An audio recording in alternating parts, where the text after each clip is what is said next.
Saludos amigos. Probablemente usted conoce al doctor Juan Yadó porque si no lo ha visto en este programa, donde ha sido un colaborador desde que se fundó, probablemente lo ha visto en uno de esos programas porque es una de las personalidades más invitadas a programas que hay actualmente en televisión. O si no, leyendo sus artículos, sus enjundiosos artículos que publica lunes y jueves en el diario digital Acento. El doctor Yadó, como sabemos, es experto en turismo, es asesor y economista. Hoy hemos querido invitarle porque hay unos temas básicos que queremos tratar que ya él ha planteado a través de sus artículos y a través de conferencias que ha dictado en lugares públicos.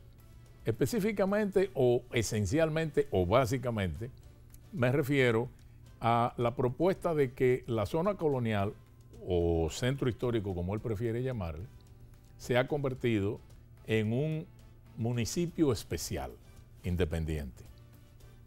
Y la otra es su propuesta de que las AFP, con el dinero de los trabajadores, las que manejan el dinero de los trabajadores, de las pensiones, adquieran el Banco de Reserva, pasando así a ser una entidad privada que hoy es estatal. Comenzaremos con esos temas en un momentito después de estos mensajes.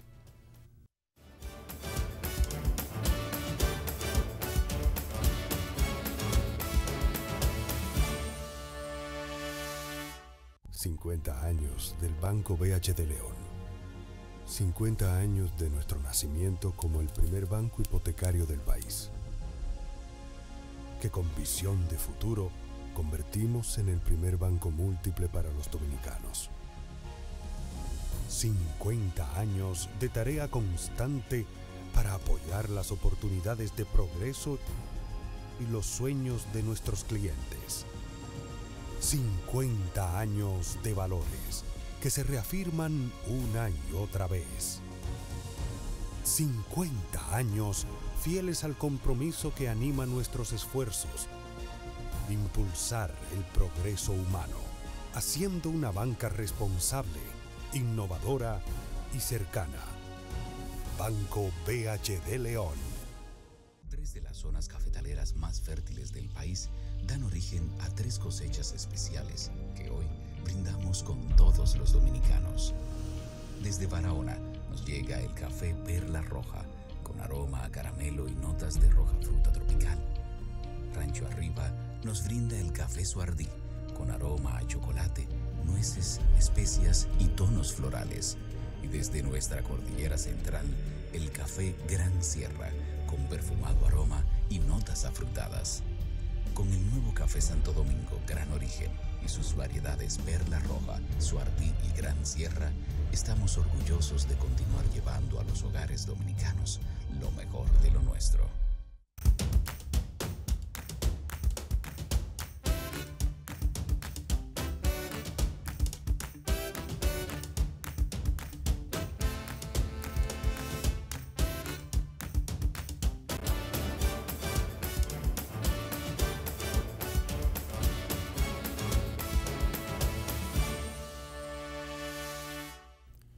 Doctor Yadó, bienvenido.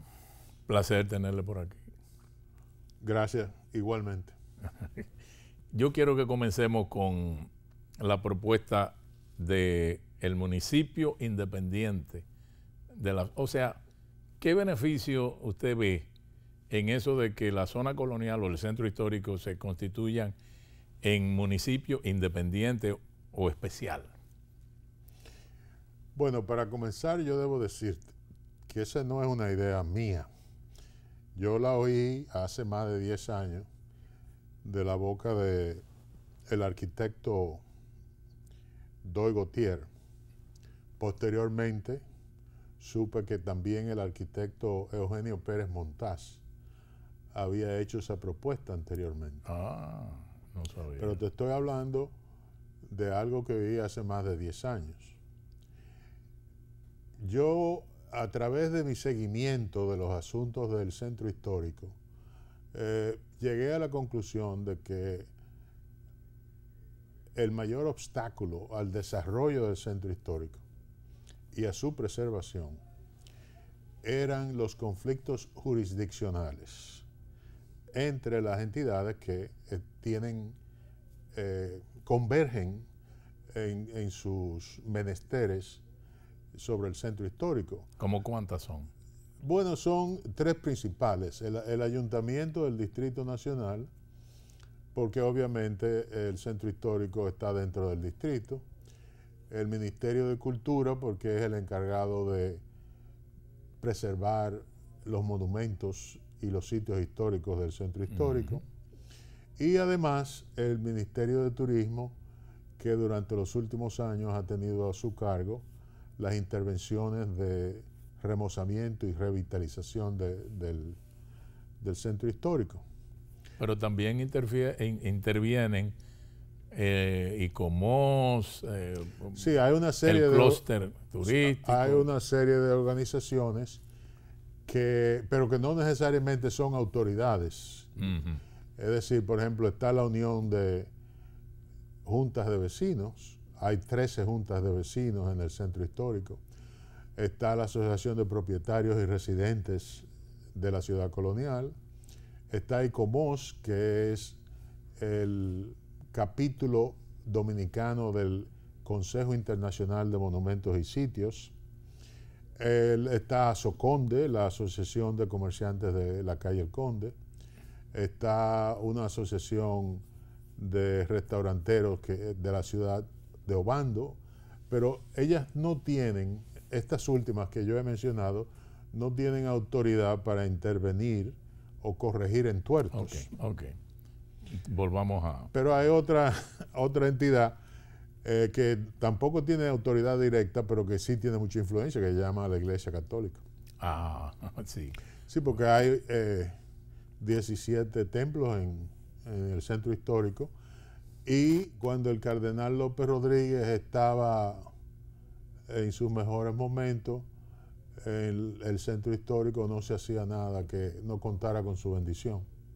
Bueno, entonces, ¿qué resolvería la idea del municipio independiente o especial? El municipio especial, siguiendo modelos que ya se han ensayado en otros países, sería eso, un municipio especial que tiene características diferentes a todos los municipios, al resto de los municipios del país.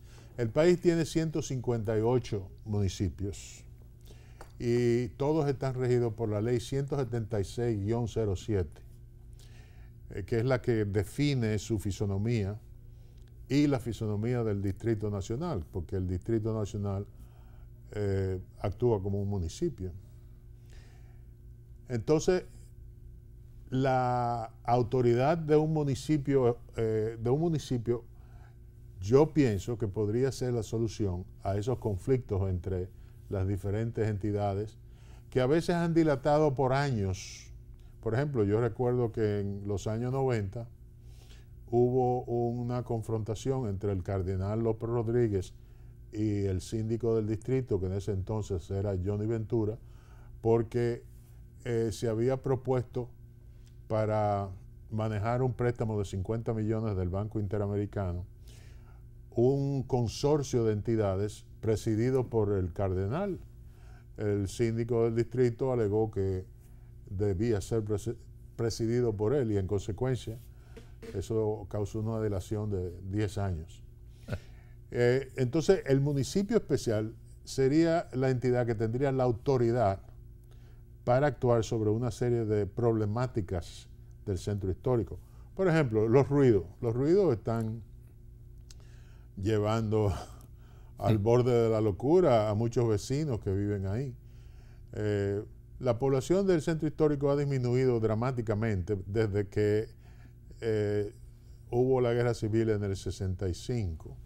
En aquel entonces eran 30.000 habitantes, ahora son unos 8.000.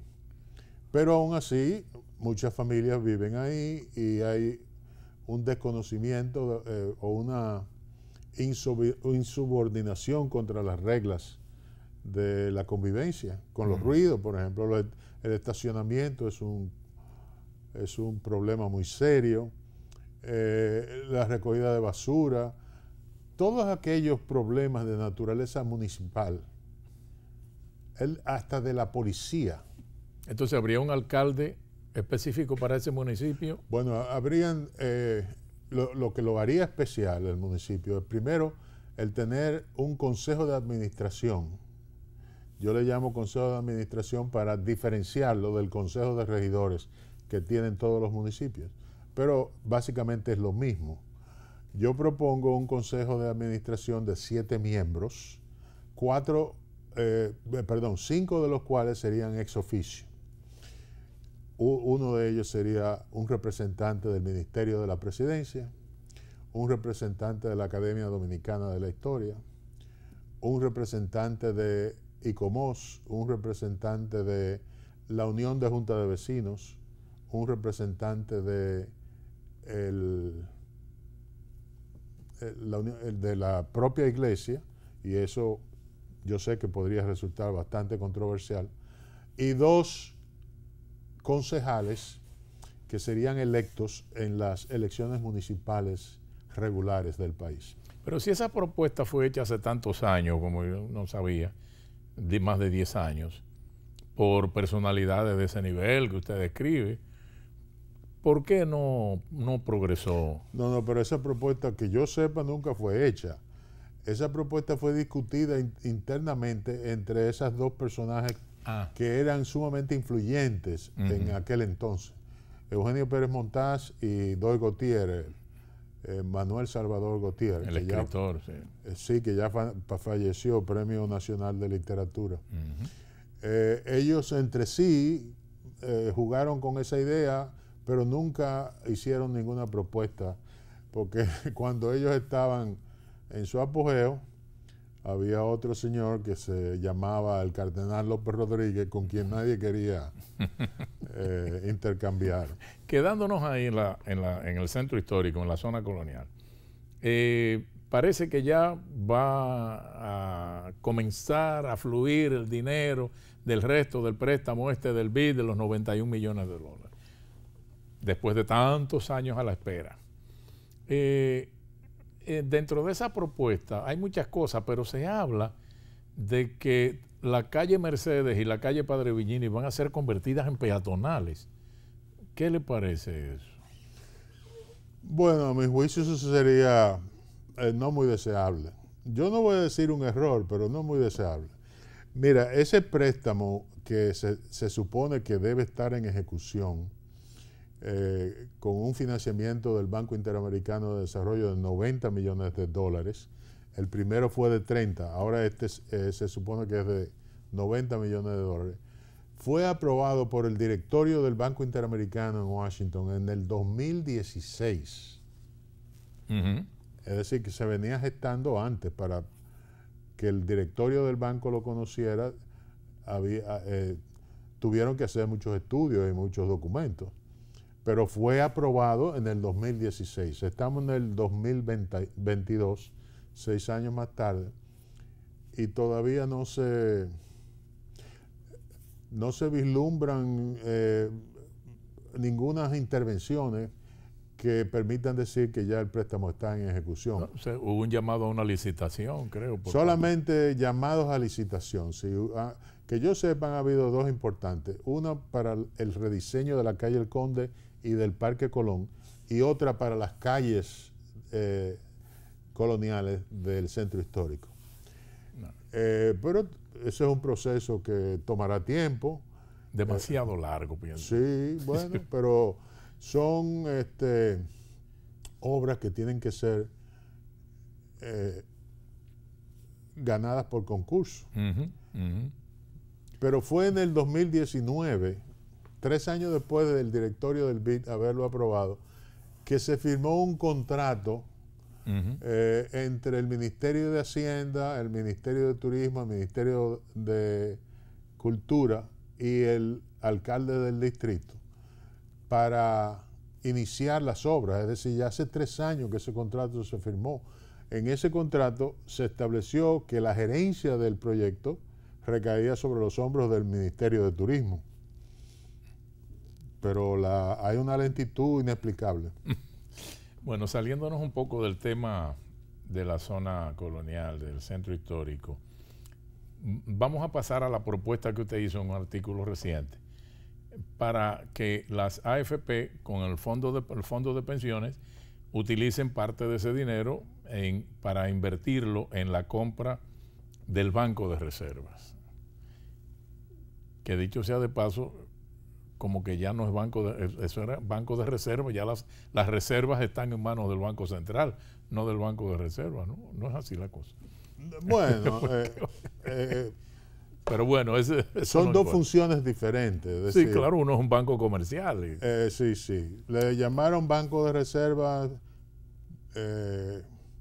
no recuerdo en qué año fue, pero creo que fue en los años 50. No, cuando lo fundó el Generalísimo. Cuando Trujillo lo fundó, sí. Pero háblenos de esa propuesta.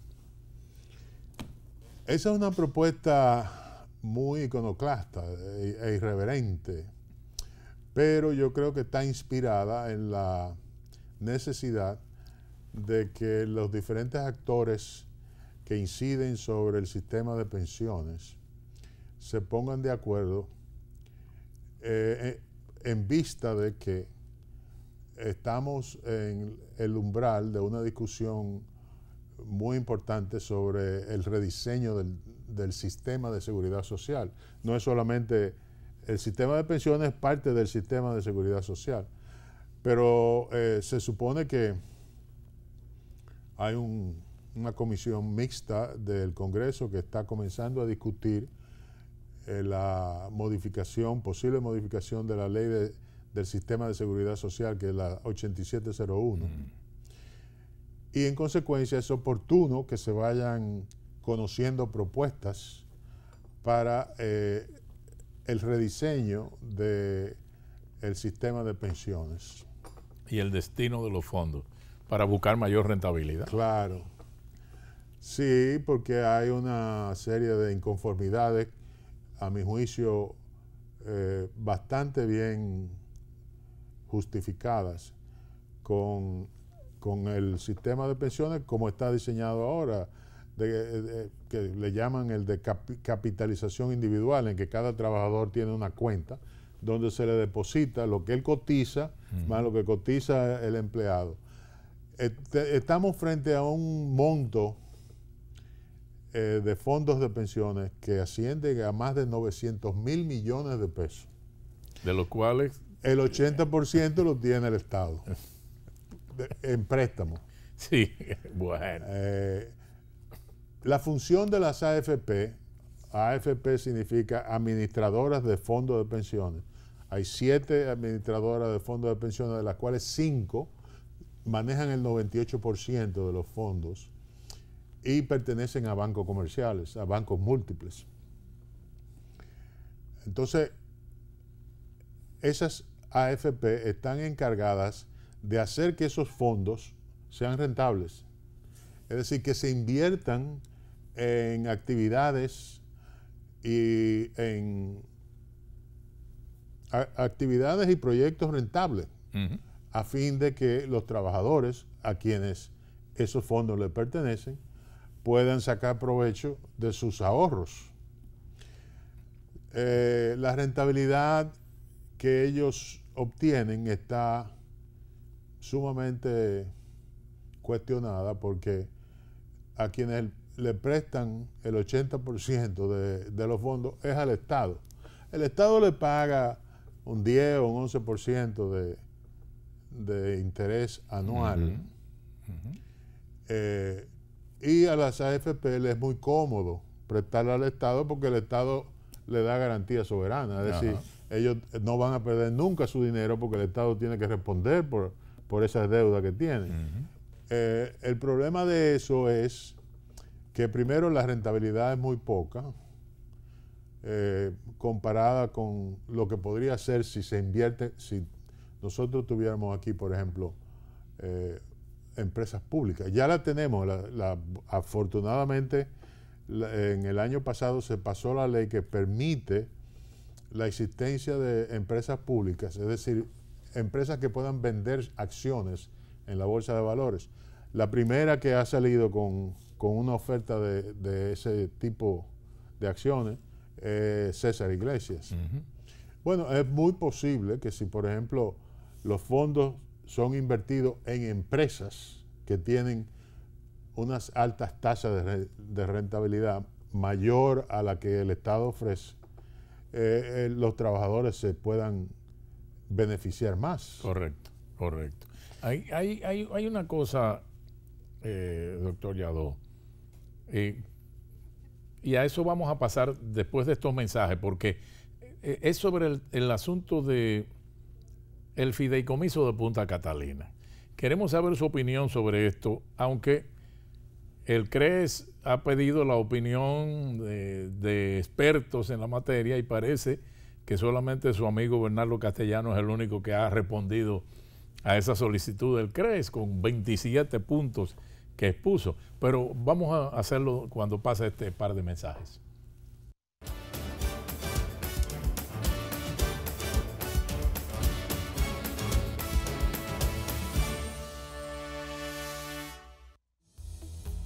El Banco Central regula el sistema financiero, diseña y propone a la Junta Monetaria las normativas necesarias para el funcionamiento eficiente del sistema financiero, contribuyendo con la estabilidad y el crecimiento de la economía. Banco Central, 75 aniversario, por la estabilidad y el crecimiento. Hola, soy Laura Lascuaga, Miss Universe Colombia 2020 y quiero contarte mi secreto para estar en forma.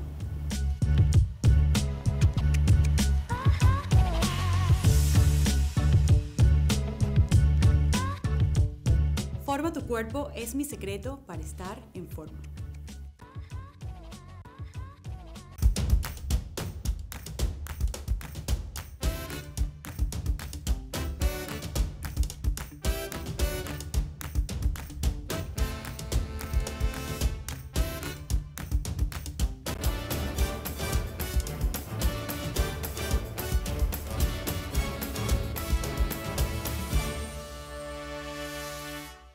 Bien, doctor Yadó, fideicomiso de Punta Catalina, su punto de vista. Ese tema que parece engorroso porque casi nadie ha querido hablar de eso. Bueno, para comenzar yo debo confesar que estoy un poco confundido con relación a la existencia de esa entelequia jurídica. ¿Por qué? Porque fue creado por decreto del Poder Ejecutivo, pero el Poder Ejecutivo hubo una gran controversia, muchas opiniones en contra, porque hubieron sectores que vieron en eso una intención de facilitar la adquisición de Punta Catalina por parte de inversores privados, de grupos de interés nacionales. Y en consecuencia eso desató una polémica sobre si ese entelequia estaba bien fundamentada porque era pública.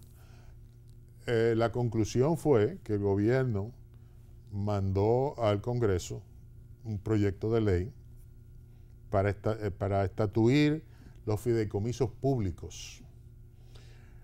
Los fideicomisos públicos pueden tener algunas características diferentes a los fideicomisos privados. Entonces, como ese anteproyecto de ley está cursando en el Congreso Nacional, nadie ha señalado, por lo menos públicamente, si el fideicomiso creado por decreto va a seguir siendo válido, si van a esperar que se apruebe la ley para entonces convertir el fideicomiso creado por decreto en fideicomiso público ya bajo una ley del Congreso.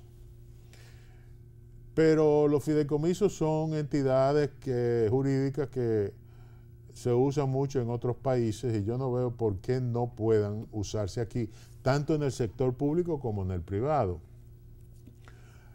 Y si el Consejo de Administración del fideicomiso está compuesto, como lo está el de Punta Catalina, por personajes privados y por funcionarios, también eso puede funcionar adecuadamente, siempre y cuando la membresía de ese Consejo de Administración sea adecuada. Una de las críticas que se le han hecho a la composición del Consejo de Punta Catalina es que ahí hay individuos que son juez y parte.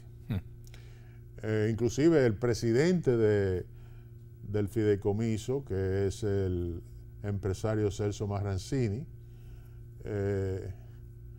quien fue administrador de la CDE por varios años, ha sido cuestionado también por eso, porque tiene algunos intereses en el sector eléctrico. Para mí eso no lo descalifica. Y yo pienso que él es un tipo que, con la experiencia que tuvo con la CDE, es una de las personas mejor capacitadas para manejar asuntos del sistema eléctrico. Pero debo admitir que hay muchos cuestionamientos sobre ese fideicomiso. Yo he propugnado en mis artículos de prensa por la venta de Punta Catalina, pero la última propuesta que hice fue que se vendiera Punta Catalina dentro de 5 años, porque yo tengo la impresión de que nosotros los dominicanos no hemos podido resolver el problema del sistema eléctrico y de los enormes subsidios que el gobierno tiene que erogar todos los años para que pueda distribuirse la electricidad a todos los segmentos de la población. Que la razón principal de esos subsidios es el mal manejo del sistema eléctrico, porque es manejado con criterios políticos. Claro, Punta Catalina le ha cerrado un poco la boca ancha que tenían muchos que están en el sector eléctrico, que se venían sirviendo con la cuchara grande en los precios a que vendían al Estado el kilowatt hora. Naturalmente, por eso es que yo dije que sería conveniente que dejaran funcionar a Punta Catalina por 5 años. Pero el dramático aumento del precio del carbón que ha sucedido en los últimos 2 meses pone en entredicho un poco esa espera, porque el carbón en el 2020 estaba a $60 la tonelada y ahora está a 180, creo que. Pero aún así, se ha dicho también que la central termoeléctrica va a ser manejada por una empresa extranjera o privada, como es manejado, por ejemplo, Eje Jaina. Y se supone que hay una licitación en ciernes para escoger esa empresa. Pero ahora mismo veo la situación muy fluida con relación a Punta Catalina. Ya el presidente de la República descartó tajantemente la venta. Wow, el tiempo se nos ha ido, pero queríamos una opinión breve, doctor Yadó, sobre el asunto de la oposición que hay, que me parece como tonta, al establecimiento del prechequeo para los viajeros hacia Estados Unidos en los aeropuertos dominicanos. Yo no sé, no entiendo por qué esa oposición. Yo tampoco, yo veo que eso es muy ventajoso para el país. Hay unos argumentos de algunos juristas que dicen que eso lesionaría la soberanía nacional. Pero no tenemos aquí una oficina de la DEA y del FBI, y vienen los de la Seguridad Nacional de Estados Unidos con lo que da la gana y revisan la lancha, el barco ese. No, y hay operaciones de prechequeo en más de una docena de países con Estados Unidos. Entonces, eso de ese argumento de la lesión a la soberanía a mí no me convence.